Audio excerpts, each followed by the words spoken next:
Vale, pues mira, esta charla la tengo calentita. Fue la que di el sábado pasado en el GNI Europe, de aquí de Valencia. Entonces, lo hice como un poco base, porque aquí concentré en 30 minutos todo lo que hay que saber o todo lo que necesitamos saber para poder usar IA en local, tanto a nivel de hardware, conocimientos y técnicas. Y luego de aquí iremos al editor e iremos jugueteando un poco más. Entonces, cositas que quería enseñaros de, como está hablando en el almuerzo, temas de programación, el cómo está evolucionando el rol del programador. Yo estoy haciendo como un manifiesto, como unas reglas, o bueno, un poco mi opinión de cómo va evolucionando, porque muchas veces el término bytecoding muchas veces ni nos representa. Al término de que estamos usando la IA, eso es inevitable, estamos usando la IA para desarrollar y para ir más rápidos e intentar que el trabajo sea mejor.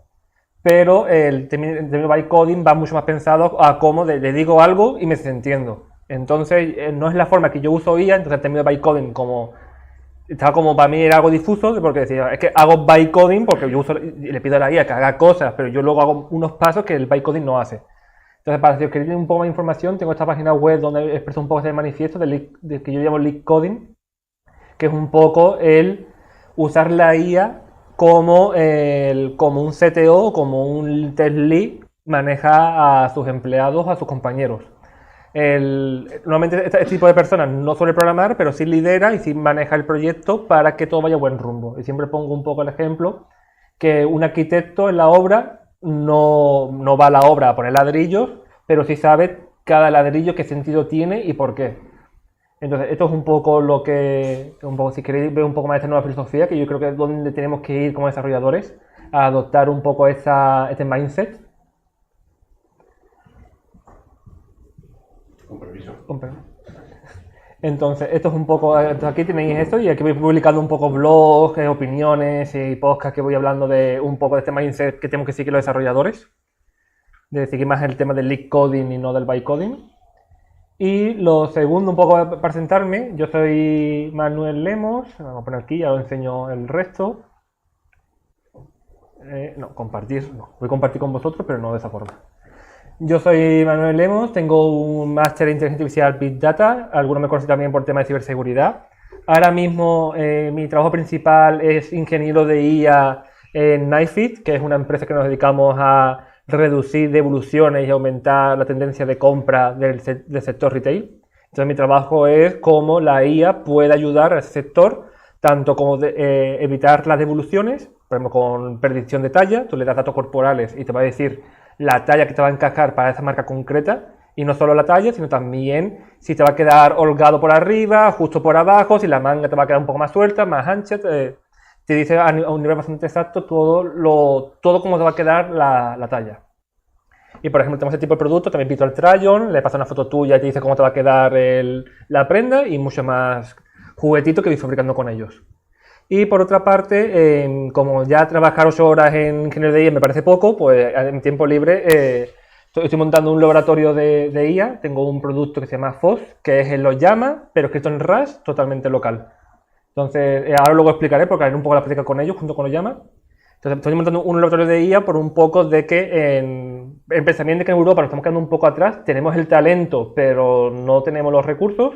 Entonces, un poco ir creando esa tendencia de crear laboratorios en Europa y aquí en España, que no tenemos apenas, para crear nuestros propios OYAMA, nuestros propios modelos, y también que este tipo de IA tenga ese pensamiento europeo y ese pensamiento español, no que ahora mismo todo lo que tenemos es pensamiento americano, pensamiento chino, que está muy guay, se agradece toda la IA local que hay, pero también mola que haya cosas de casa. Entonces eso es un poco la filosofía de este laboratorio, luego os enseño la web.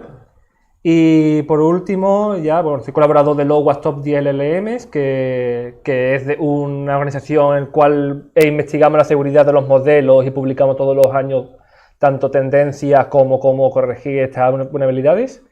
Y bueno, y ya mi tiempo libre un poco lo que me estoy diciendo. Pues, he estado de director académico, de profesor, divulgador, yo digo siempre el pesado de la IA. En plan, ya hablaba de IA antes de la moda. Justamente aquí este espacio fue de los primeros lugares que yo empecé a hablar de IA, cuando la IA era para 4 frikis y lo que se hacía era crear modelos de machine learning para predecir tipos de frutas. Entonces aquí si buscáis por el canal de Linux Center o por el blog, hay charlas mías de entonces. Y nada, me encanta hablar de IA, entonces ya hablaba antes de la IA cuando le gustaba solo a 4 personas, ahora que le gusta más gente hablo más, y cuando la gente se canse porque ya es algo como del día a día, pues seguiré hablando de IA de alguna otra forma. Así que bueno, terminando un poco la parte de publicidad, porque queréis un poco echar un vistazo. Esta es la página del laboratorio y este es el producto que estoy haciendo. Es open source, lo podéis descargar, lo podéis usar. Este es FOSS y digo, al final la forma más rápida de verlo es uno llama en RAS. Y como todo está escrito en RAS, es más rápido. Y dice, mira, si cojo llama, lo pongo en RAS y le pongo varias filosofías mías de técnica que no tiene, a ver cómo va. Y ahora mismo tiene mejor performance que llama, porque le hago técnicas que tiene diferentes.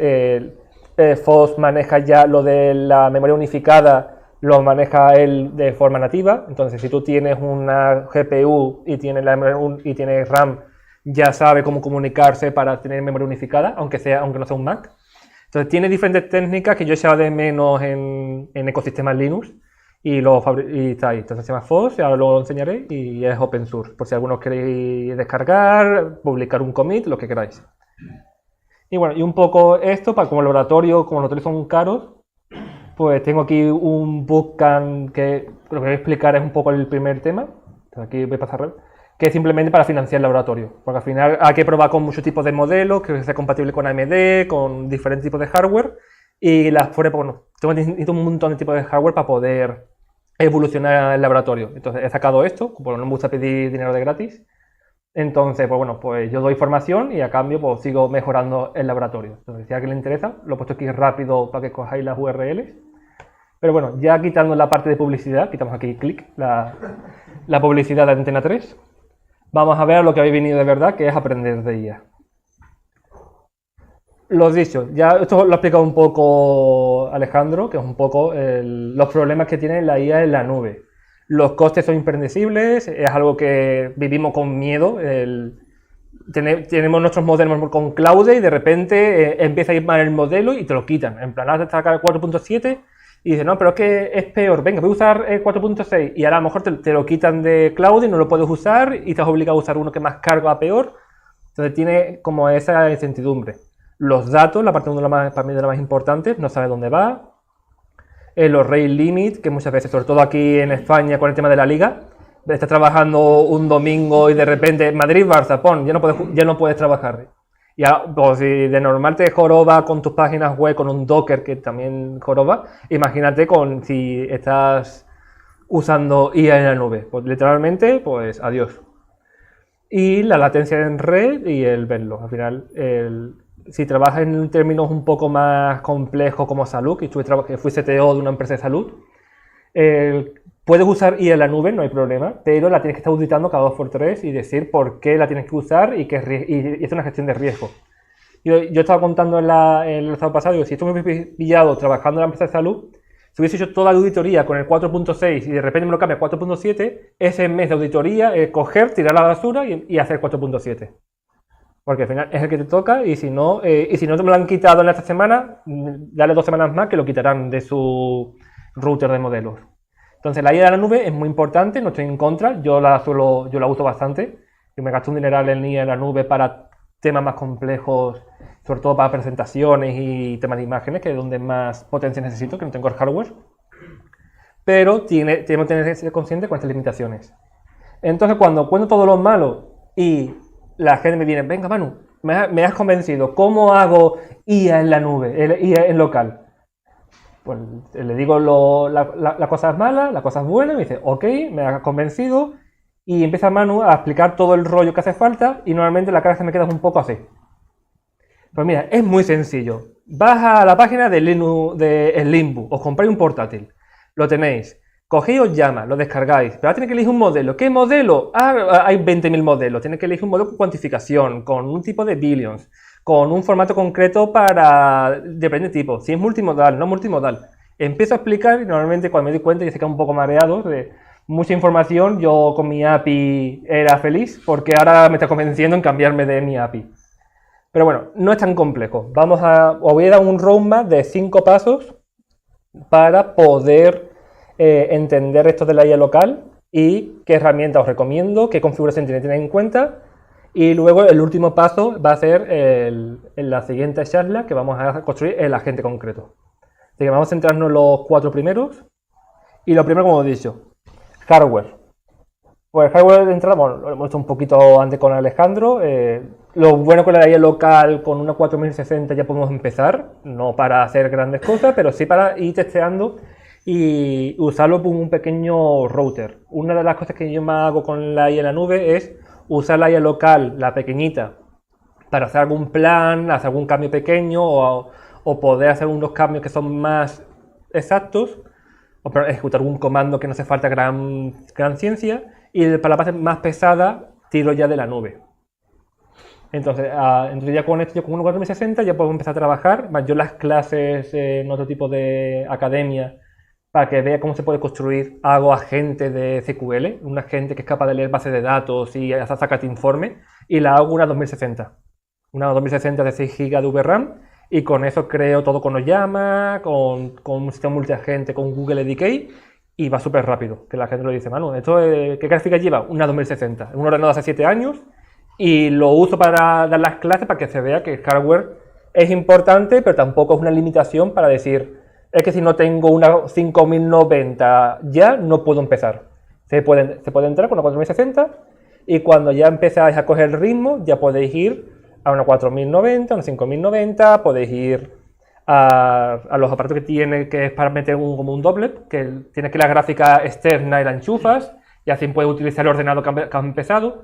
Sí, hay muchos juegos, sobre todo si estamos en ecosistema open source, hay muchos juegos para que el hardware de entrada que tú empiezas lo puedas usar durante muchos años.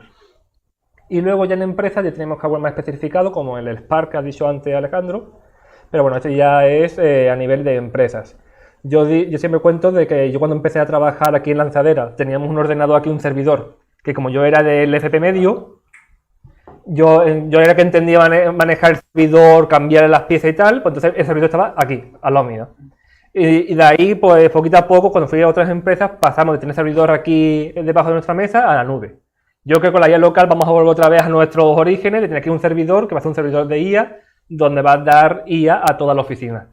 Vamos a ir poquito a poco, vamos a volver a ese. Sobre todo cuando empiece a subir los precios, que ya sea insostenible, que tú digas, ostras, es que tengo 2 empleados a 500 euros la suscripción al mes, hago cálculo, es que me puedo comprar un servidor. Bueno, lo compro un servidor y 1 año y medio lo tengo amortizado. Ya, yo digo en un par de años, 2028, tenemos por ahí. Si sigue todo como va hoy en día. Entonces ya tenemos el hardware, tenemos aquí, tenemos todo nuestro maravilloso Slimbook. Y entonces ya una vez tenemos el hardware, tenemos que elegir el motor de inferencia. El motor de inferencia es el programa el cual coge el modelo y lo ejecuta. Es nuestro como reproductor de DVDs.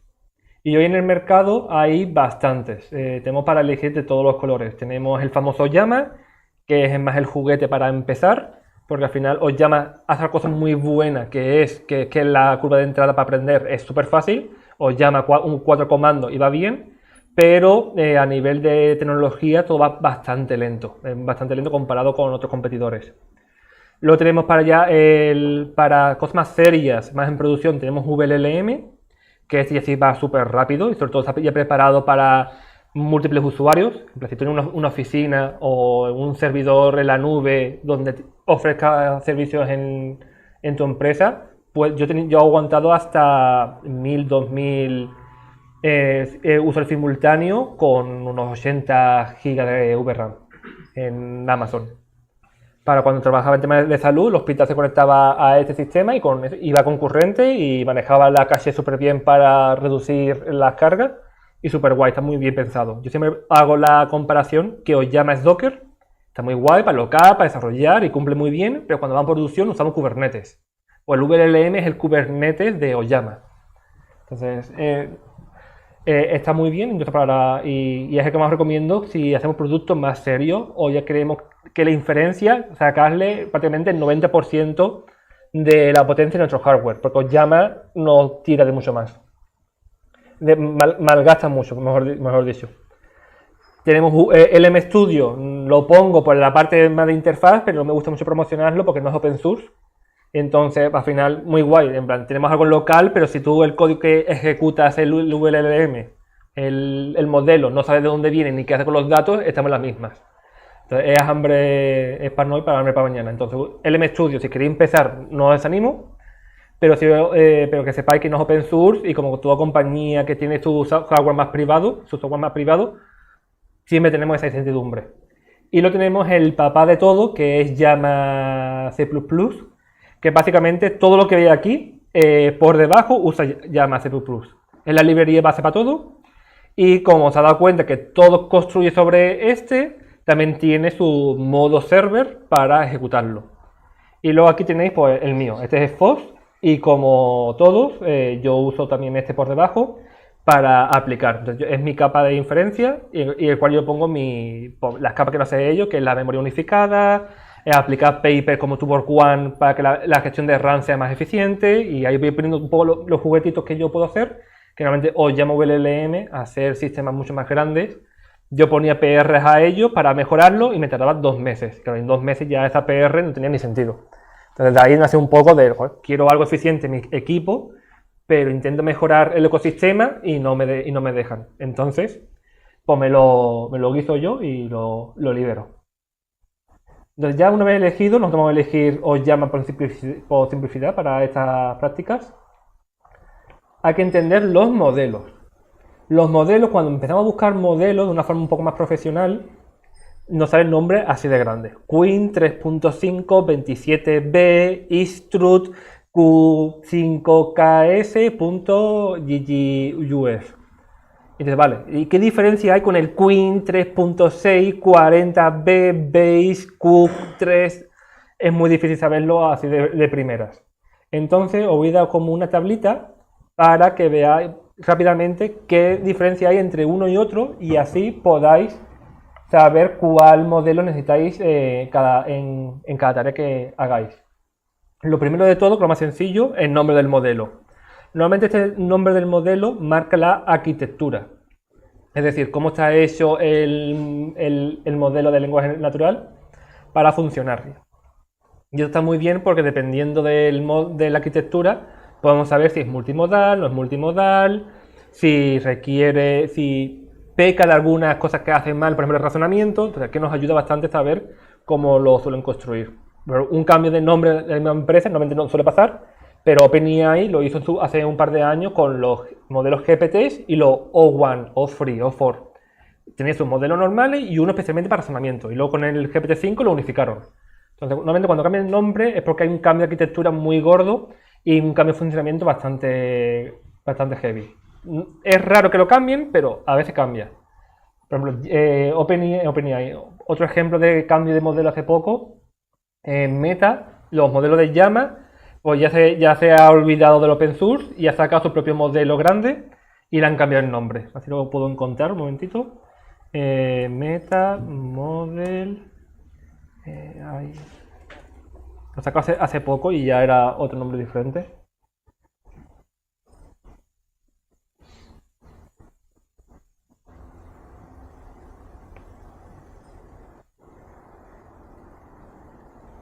Aquí veis que incluso aquí dentro de los modelos tiene un montón. Meta tiene el llama, que es el famoso, pero tiene que ir de Tetron, de Post, porque veis que hay bastante más.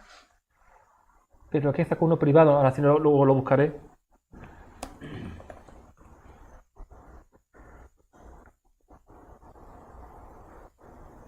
A lo mejor me confundí, compañero, pero juraría que lo sacaron. Es que no sacó mucha bola porque al final, digo, si ya con los llaman no le hacían apenas caso, encima saca uno privado que era pagando, pues menos todavía le han hecho caso.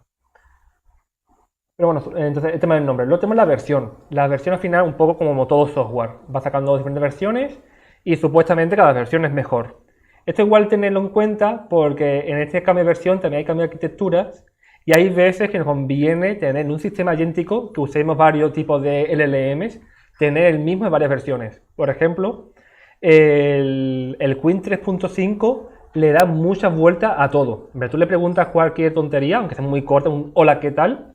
Y se pasa media hora de me ha saludado y me ha saludado en español, por lo tanto tengo que responder en español y me ha puesto un emoji, ese emoji significa que me sonríe y empieza a darle un montón de vueltas y vamos a pasar como que ha gastado como 10.000 tokens pensando en el Lola como estás. Porque es un modelo que está pensado para razonar, sobre todo para sistemas agénticos, de darle muchas vueltas a las cosas. Pero el 2.5, que también es razonamiento, tú le dices, hola, ¿qué tal? El mismo prompt, y dice, vale, me ha saludado en español, me ha puesto un emoji sonriente, le voy a responder en español con un emoji sonriente, pin, y termina de razonar. Entonces, mismo modelo, diferentes versiones, diferentes comportamientos. Sabiendo eso, yo en mi sistema agéntico de multimodelos, de multiagente, pues yo pondría el Qwen 2.5 como modelo orquestador para que hable con el usuario, porque ya que esa parte de hablar con el usuario no piensa tanto y responde más rápido. Y para tareas más pesadas, por ejemplo, de código o de análisis, pondría 3.5 para que la gente sí le dé más vueltas. Entonces, pues así podéis ver que no siempre hay que coger el último, sino sabiendo el comportamiento que tiene cada modelo, podemos tener un sistema de multiagente con el mismo modelo en diferentes versiones. Luego tenemos la cantidad de billion, que solo tengo una tabla solo para saber esta parte, que al final, ahora mismo lo que tenéis que saber es, contra más billions, más inteligente es, entre comillas, pero lo que es más seguro es que más consume. Entonces, ahora luego veremos.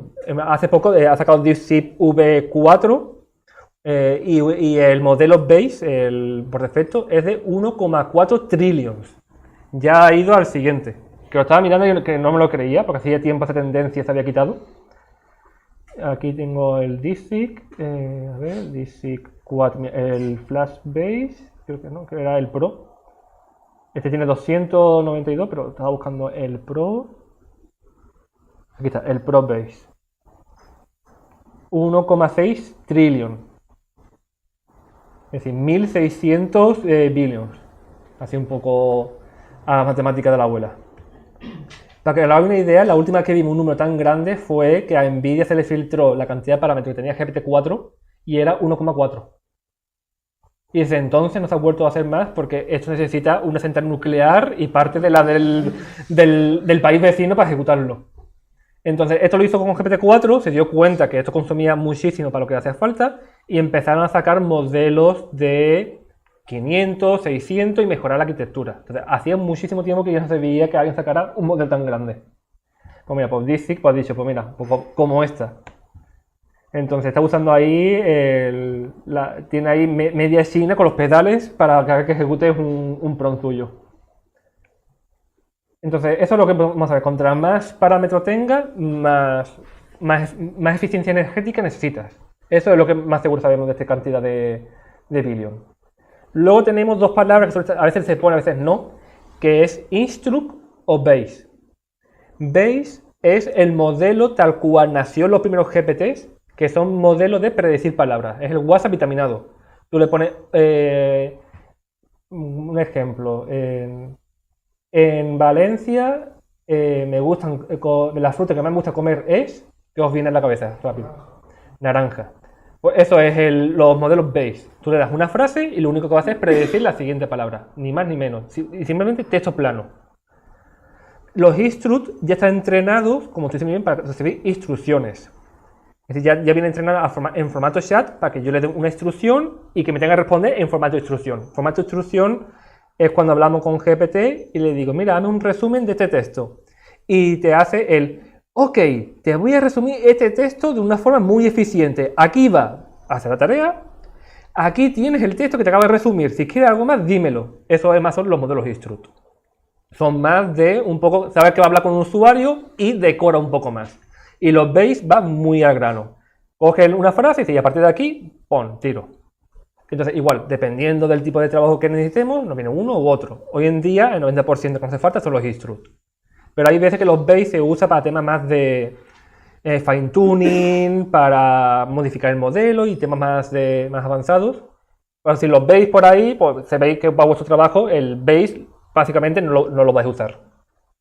Y luego tiene otros números que dice, oye, ya tengo suficiente número con la versión y con los parámetros, y ya me pone otro numerito más, que es el Q. Normalmente está desde F32 hasta Q2.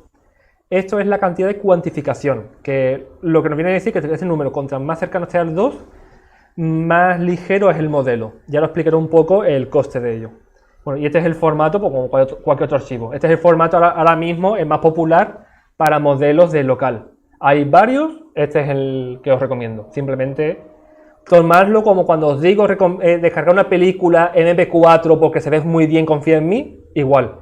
Descargar los modelos con GGUF, confía en mí, es que es el que mejor va. Hasta que dentro de un mes cambie y os diré otra cosa, pero mientras, confiar en mí. Temas de parámetros. Pues para el tema de eficiencia energética yo lo clasifico de esta forma. No es súper exacto, pero para tener una regla va muy bien. Vamos a empezar desde lo más caro a lo más barato. De 100 para arriba, olvidaros, data center, central nuclear. No, al menos que seáis Microsoft, Elon Musk o el sobrino de alguno de ellos, no lo vamos a tirar. Ya esto ya es tema de producción y normalmente hoy en día no merece la pena. Al menos que tengas un requerimiento legal de salud, de banca, no te merece la pena. Y mira si la banca no le merece la pena, que al revés de tirar aquí, a ir directamente a OpenAI de necesito tus modelos, pero son muy caros de ejecutar un data center. Vamos a hacer un convenio para que tú me asegures que no me vas a filtrar los datos. Y además VA regalaba la suscripción tanto a los empleados y a los clientes. Y Movistar creo que igual, lo mismo. Están haciendo estos contratos de tú a tú, mejor que ejecutarlos, para que veáis que hoy en día lo barato que nos venden las suscripciones. Que esto algún día acabará, pero mientras nos las regalen, pues nos aprovecharemos. Entonces vamos a bajar un 0. Entre 25 y 99 son los modelos que ya usamos a nivel de empresas, que ya nos podemos permitir en un servidor de Amazon Web Service, Azure o Google. Ya necesitamos gráficas especializadas, ya gráficas que no nos suenan, un A100, ya nombres más específicos que solo vende Nvidia a proveedores especializados. Esos son los culpables de que la RAM valga cara. Entonces, igual tenemos este tipo de gráfica y que usamos en producción. Yo usaba igual una A100 de 80 GB y en su momento cargaba un Llama 3.3 y con eso abastecía un hospital de 1000 pacientes, para trabajar 1000 pacientes, para que veáis cómo puede ir de bien. De 13 a 25 ya empezamos con hardware ya doméstico, pero un poco especializado. Una 4090, el Lim One con la NPU, ya algo muy específico, ya más específico para la IA, pero ya no son nombres raros, ya no suenan los términos, una RTX y cosas así. Entonces ya con eso podemos ejecutar modelos entre 13 y 25, de una forma más o menos cómoda. Ya el hardware de entrada, es decir, este portátil, unos 4060 de unos 8 GB de VRAM, entre 7 y 13 podemos usarlo de forma cómoda.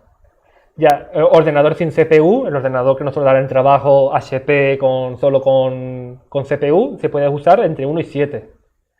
Y por debajo de 1 podemos ejecutarlo en móvil. Yo en el móvil tengo como unos Llama de móvil y tengo el modelo de Queen 0.8 y va bastante bien para usar el móvil y para una consultita que quiera usarlo, o para IoT. Yo en mi casa lo estoy domotizando y el hardware central es un Queen 0.8 donde me controla todo el IoT, simplemente por la comodidad de cuando tenga todas las luces domotizadas, al revés de decirle enciéndeme la luz del salón tal, que así lo hace muy bien, de decir oye, el pasillo está oscuro y que entienda que el pasillo está oscuro significa enciéndeme las luces. Simplemente para poder hablar de una forma más normal con la domótica y no tan a comandos, como lo hace hoy en día la domótica. Entonces, este tipo de 1 billion se suele usar para IoT, sobre todo. Y poco más. Con esto ya sabemos la eficiencia energética. Lo listo que es, depende del modelo. Porque incluso en el mismo modelo, bueno, Llama lo hizo muchísimo, hizo mucha publicidad con ello, el modelo 3.1 de 70 billion era más tonto que el Llama 3.2 de 7. Porque iba mejorando la arquitectura y mejorando los datos y es normal que, sobre todo los modelos open source, que un modelo que hace un mes era de 300, saca la siguiente versión y el modelo de 7 sea mejor rendimiento que el de 300. Entonces, esto depende mucho de pruebas que hagáis. Aquí os diré que hagáis muchas pruebas local y que testéis, porque es un poco más más por casa y aparte al tener menos parámetros sacrifica cosas. En plan, los modelos grandes tienen muchos parámetros porque aparte de programar te saben cocinar y te sabe de medicina y te sabe de todo. Estos modelos van mucho más al grano a lo que necesitas. Entonces son muy listos para unas cosas, pero por lo demás alucinan un poco más. Entonces es un poco lo que sacrificas. Cuantificación. La cuantificación en términos técnicos es que las redes neuronales, los cálculos que hacen para pensar, los números van por decimales. Usan números entre 0 y el 1 y usan muchos decimales para hacer los cálculos. Por lo que se ocurrió a alguien fue, me hace falta 32 bits de decimales para que sea igual de listo. Y dijo, pues bueno, pues, en muchos casos no hace falta. Esto es cuando dividimos entre 3 y sale 0,33333. ¿Necesito 300 dígitos de 3333 para saber que es un tercio? No. ¿Hasta cuánto me hace falta? Pues digamos, vamos bajando. 8 dígitos de 3333 me sirve. Mira, pues yo puedo recortar de 100 a 8 que no voy a perder precisión, porque más o menos se entiende. Voy bajando. 34. Con 2 decimales, mira, con 2 decimales ya pierdo un poco más, porque de 33 a 34 pierdo un poco. Vale. Y con 0,4 ya he perdido, porque de 0,3 a 0,4 ya la pérdida es 0,7 decimales. Por eso la cuantificación es ir quitando decimales, y hay veces que quitar decimales no afecta en nada a la precisión, pero hay veces que a lo mejor quitan decimal en el decimal número 20 y te joroba medio modelo. Entonces la cuantificación es esta técnica, así mal dicho, de quitar decimales sin perder precisión. Hoy en día, los modelos por defecto están a 32 y ese modelo pesaría 28 gigas. Hoy en día, con una cuantificación de 4, van casi a un 90-92%. Se pierden muy poco para la cantidad de decimales que le has quitado. Y veis que de 28 gigas de disco a 4 has quitado. Hoy llama prácticamente todos los modelos que usan ya están cuantificados a 4 o a 8 y no te lo dice. Por eso va también en local. Entonces esto es una técnica que a veces, pues mira, necesito ejecutar un modelo de 300 billion, pero lo voy a cuantificar a 8 porque no, la precisión que voy a perder me merece la pena. Entonces puedes ejecutar un servidor modesto, un modelo de 300 a una cuantificación de 8. Esto también hay que jugar con ello. Entonces, bueno, tenemos aquí diferentes palabras, cuantificación que la hemos visto, ventana de contexto, que es la cantidad de memoria que el modelo puede tener para hacer una única tarea. Entonces, a más memoria quiera que tenga, más RAM va a gastar. Entonces, si queremos una ventana de 1 billón de contexto, pues ya veréis, pues tiene que coger esos 7 billions y multiplicarlo a una ventana de 1 millón. Entonces, consume muchísimo. Y la KV-cache es una cache que tiene especializada para la ventana de contexto para que esa VRAM consuma menos. Entonces son palabras que tenemos que tener en cuenta para saber, por ejemplo, hace poco salió en Google un paper del TurboQuant, que es para reducir la memoria de los contextos. Pues Oyama y VLLM no lo tiene. Por eso es importante saber si nuestra RAM es muy limitada y queremos optimizarla al máximo, pues ya sabemos que Oyama y VLLM no podemos usarlo porque no tiene TurboQuant, y FOSS, por ejemplo, sí lo tiene, que yo sí hace un par de semanas se lo implementé. Entonces, eso es importante saber este vocablo, aunque no a nivel técnico, simplemente a saber el beneficio que da. Para cuando descarguemos un motor, decir, pues mira, pues me voy a cambiarme de Oyama a FOSS o de FOSS a VLM porque ha implementado esta técnica y esta técnica me va a dar este rendimiento para este hardware. Coges y lo vas cambiando. Tengo una pregunta. Sí, cuando quieras. Perdón, ahí. Si aumento la caché, la clave caché, ¿voy a necesitar una ventana de contexto menor? O quiero decir que el caché puede llegar a ser utilizado como ventana de contexto o no. La caché lo que te vas a hacer es, sobre todo la VCache es importante para múltiples usuarios. Más que la ventana de contexto es que si estamos en una oficina y estamos 5 personas usando cada uno 1 millón de contextos, que el cómputo global no sea 5 millones, sino sea 3, porque comparte, ya hay token que ha predecido y tal. En el mismo proyecto, imagínate que estamos Andrew y yo haciendo el frontend, y yo estoy tocando el botón de login y está tocando el header de la página. Como estamos usando React y estamos tocando archivos parecidos, pues eso lo mete en caché, y cuando va a usar ventana de contexto trae ese caché. Entonces, luego para traerlo lo va a meter en mi contexto local. Pero lo que es la predicción de token lo va a hacer mucho más. Esto sobre todo lo que te reduce es la cantidad de token que vas a fabricar en un futuro, porque ya la tienes cacheada. Gracias. Igualmente es muy buena pregunta porque son tantos palabras que se sobreentiende que a lo mejor puede ser de otro, con otro hábito. Y bueno, y al final un poco distinguir que hemos estado hablando mucho de LLMs, pero el LLM es el motor. Lo que de verdad le da vida a todo esto y que le da utilidad son los sistemas agénticos, que es el Cloud Code, el Codes, el OpenCode, el OpenCloud. Todos estos sistemas son los que le dan vida a que esto funcione, que parece que es magia. Pero y el LLM por sí lo único que hace es predecir palabras. Entonces necesitamos combinar bien un buen sistema, un buen LLM con un sistema agéntico. Por ejemplo, Cloud Code va muy bien, a mí me encanta, pero al menos que le haga trampas con el tema del proxy, no puede usar otro modelo que no sea un Claude. Entonces, mira, pues entonces, si necesito usar algo local, tengo que buscar un sistema agéntico que sea compatible con mi sistema local. Si yo uso Llama, pues tengo que buscar un sistema agéntico que sea compatible con los Llama. Y así con todo. Entonces, es algo que tiene que ir de la mano. Vale, así que esto lo vamos a. Vale. Esto lo vamos a dejar para luego. Esto es un poco una reflexión de que un poco los tres filtros de una empresa. De que el primer filtro de una empresa es su capacidad de adaptarse a la IA. La segunda para mí va a ser la capacidad de usar modelos locales. Porque llega un momento cuando te diga OpenAI 1000 por usuario. No tengo dinero. Pues vale, vuelve otra vez hace 5 años a programar a mano. Pues hay muchas empresas que van a morir. Y el tercer filtro va a ser de que las empresas pueden fabricar sus propios modelos y no depender de que una empresa china fabrique un modelo más potente para que tú seas mejor. Entonces, son un poco los tres filtros de por qué tenemos que ir aprendiendo poquito a poco este, esta carrera de IA local. Así que bueno, tengo 15 minutitos, voy a hacer una pequeña demo de cómo funciona esto en local. A ver, vamos aquí a abrir una terminal. Voy a hacerlo con Fox, que lo tengo instalado.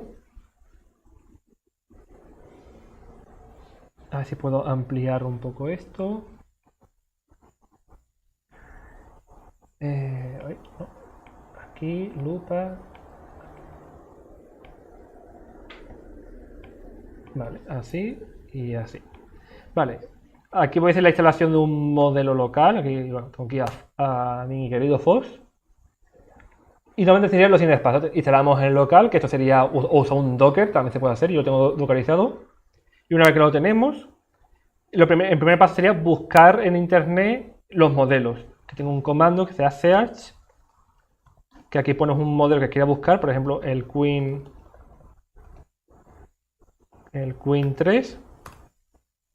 Y esto lo que hace es buscar en Hugging Face, que es como el repositorio GitHub de modelos, todos los nombres que coinciden y te lo va a ordenar por descarga y por like. Aquí, por ejemplo, de Queen 6.6 me recomienda el de 36 billions y tiene 1,5 millones de descargas y 750 likes. Y si no, el de abajo, que está hecho por otra empresa, pero es el 3.5, igual, 1,5 millones y tantos likes. Aquí sería coger y elegir uno. Sería coger y descargarlo. Yo tengo ya descargado un par de ellos. Otro comando que podemos usar ya es ver los modelos locales que tenemos. Estos son los que tengo yo descargados. Y luego para ejecutarlo es tan fácil como hacer un force run en un modelo que queréis usar. Yo voy a usar, por ejemplo, el Queen 3. Esto va a ser la carga del modelo. Y aquí veis cómo ya cargaste el modelo, te dice un poco la RAM que tiene, la VRAM y un poco la ventana de contexto que podemos usar con este ordenador. Aquí puedo usar casi 1/4 de millón de tokens con la capacidad que tiene este ordenador y tiene razonamiento. Vamos a decirle hola, ¿qué tal? Y mira, lo rápido que es. No lo termina de escribir y ya está yendo a tope. Esto es lo que he dicho con el 3.5, que es muy pesado cuando le digo uno lo que tal, de toda la Biblia que me está escribiendo. Y la cantidad de revisión que está haciendo. Claro, ahí digamos, no hay un output todavía. No, está pensando. Este modelo le encanta sobrepensar una cosa bárbara. Ha entrado en bucle, ¿no? Sí, entra aquí un poco en bucle. Le gusta mucho le gusta mucho sobrepensar todo. Y vamos a cerrarlo el mismo con el 2.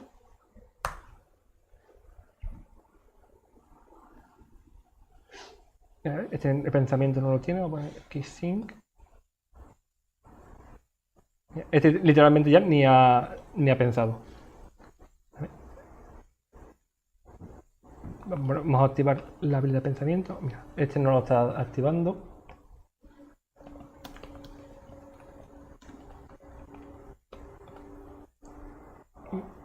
Va al momento.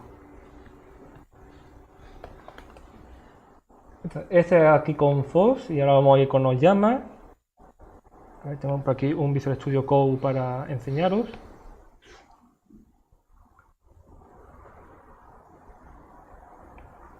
Aquí está un poco mis repos.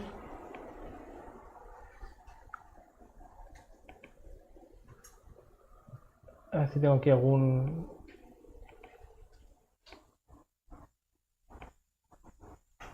Creo que no tengo aquí ninguno.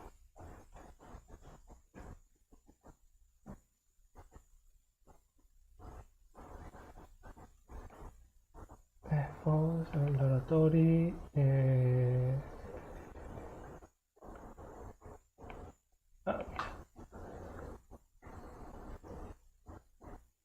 Vamos a probar, a ver si tengo aquí este proyecto y si no lo montamos un momentito. Lo que más me interesa es el Docker, que lo tengo ya aquí hecho.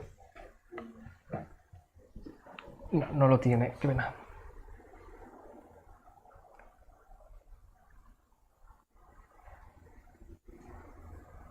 Bueno, voy a montar uno de cero y así me da tiempo.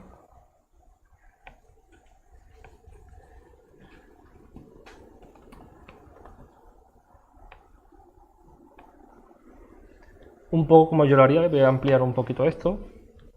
Como yo haría esto con Oyama. Normalmente lo que me hago es que me descargo me hago un Docker Compose.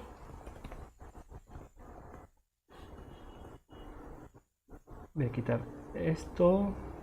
De aquí me hago un service de Oyama. Que me ayude un poco el autocompletador.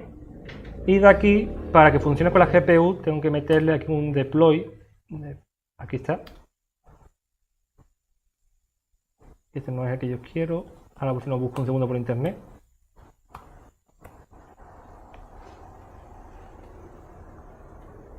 A ver, si no. Vamos a ir a la vieja confiable.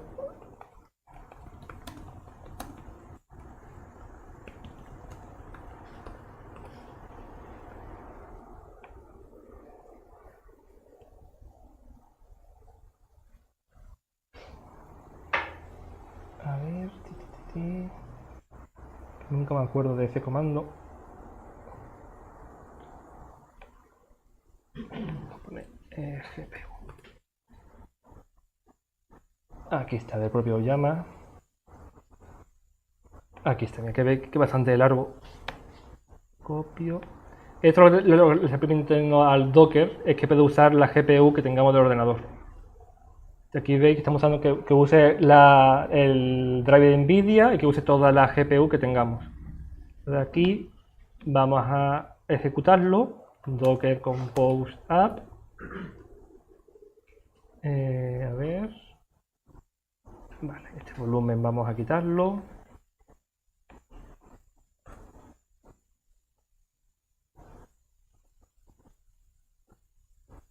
Vale, aquí ya tenemos el Oyama. Y ahora vamos a entrar al contenedor para hacer un poco la misma prueba que hemos hecho antes. Tenemos ya aquí Oyama. Aquí con Oyama podemos hacer Oyama Run Queen 3.5. Creo que era 0.8b. Creo que. Me he equivocado. Oyama Run Queen 3.5 0.8b. Creo que era el ahí está. No está, para saber un poco mejor los modelos, pues me voy a la página de Oyama y así me aseguro. Comando Oyama list y te sale todo lo que tienes instalado ya. Sí, pero como he usado Docker, solo va a estar lo del contenedor local. Entonces, voy a buscar aquí rápido. Ya, sí, este lo conozco, no sé por qué. Vamos a tirar del copy-pegue. No, es por la versión. Ah, vale, la versión que ha tirado de Docker la tengo anticuada. Vale.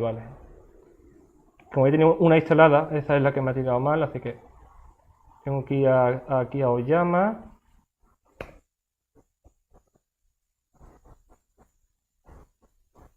A ver, Oyama.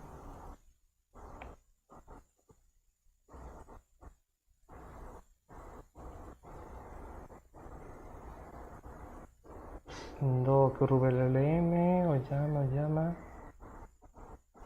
Aquí está. Aquí está. Esta última de Leicester la tiene anticuada. Entonces voy a borrar esta. Y ahora sí, descargue la última. Vamos a apagar este contenedor. Cerramos esto. Limpiamos. Vale, ahora descargue, que no me tarde mucho. Si no uso que hace 10 meses ya habrá cambiado bastante.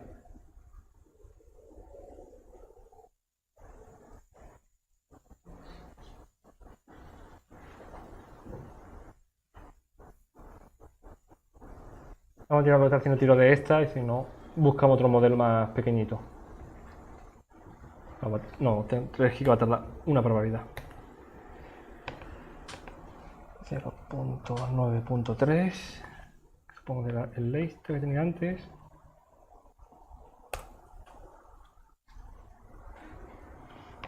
Vamos a probar con un modelo más antiguo.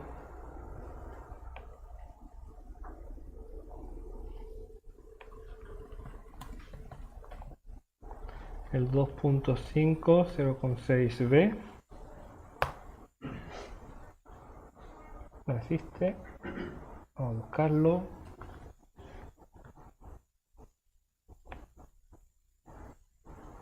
Ah, pues sí. 0.5.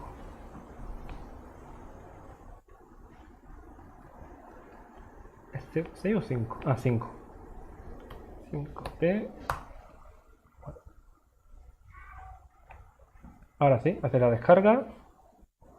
Porque mira lo poquito que pesa un modelo de 0.5. 3.7 GB el otro normal.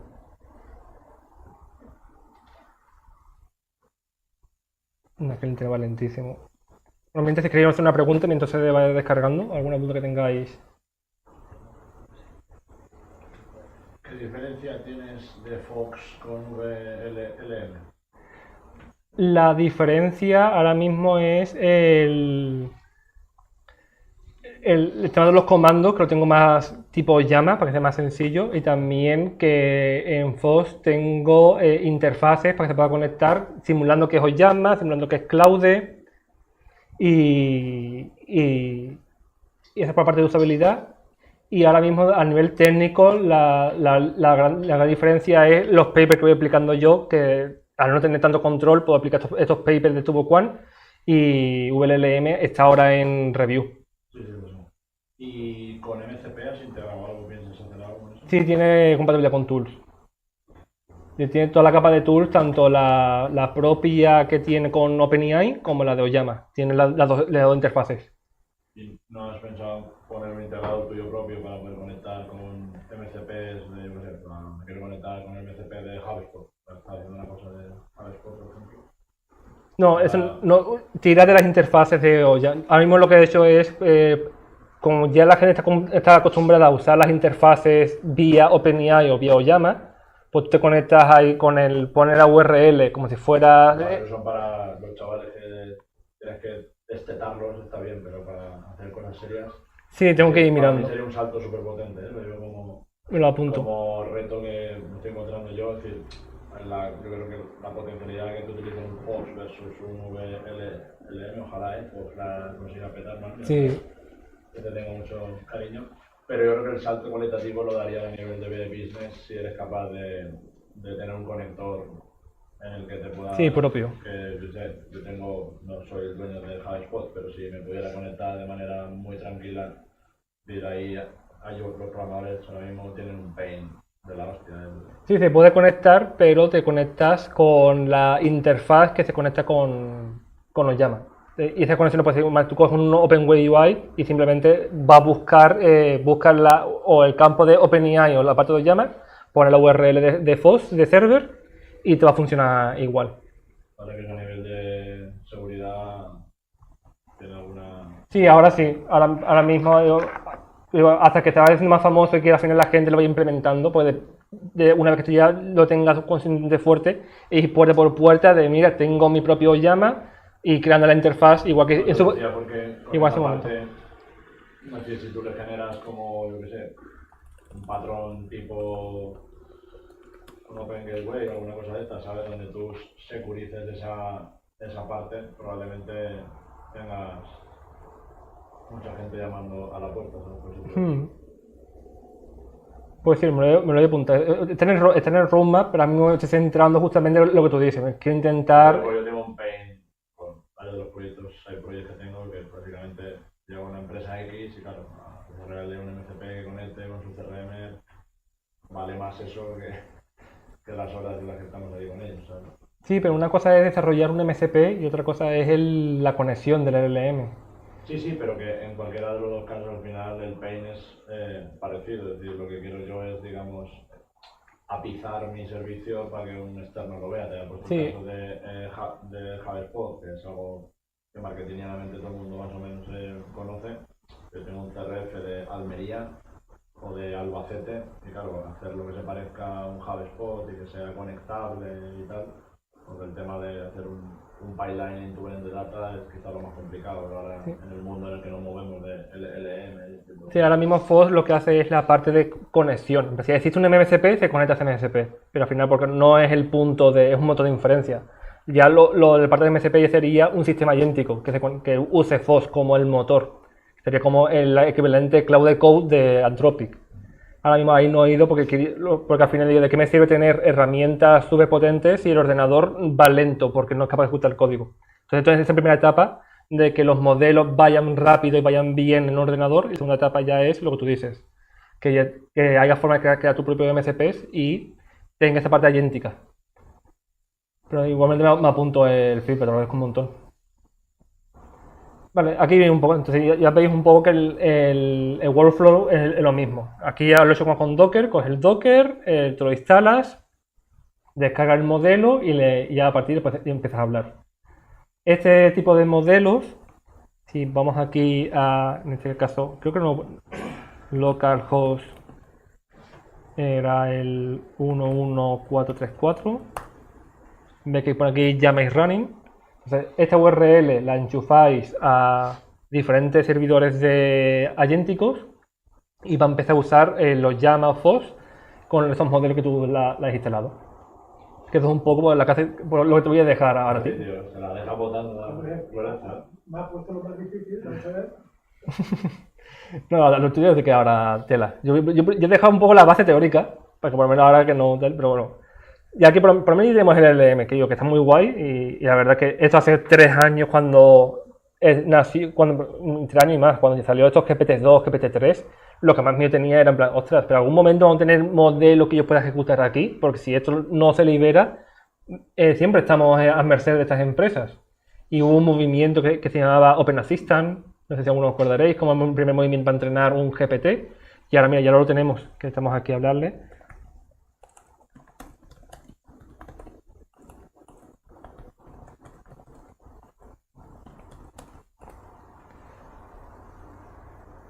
Y todo en local.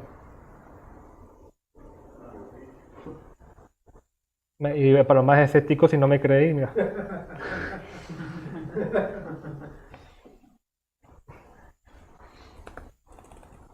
Imagínate que la peta,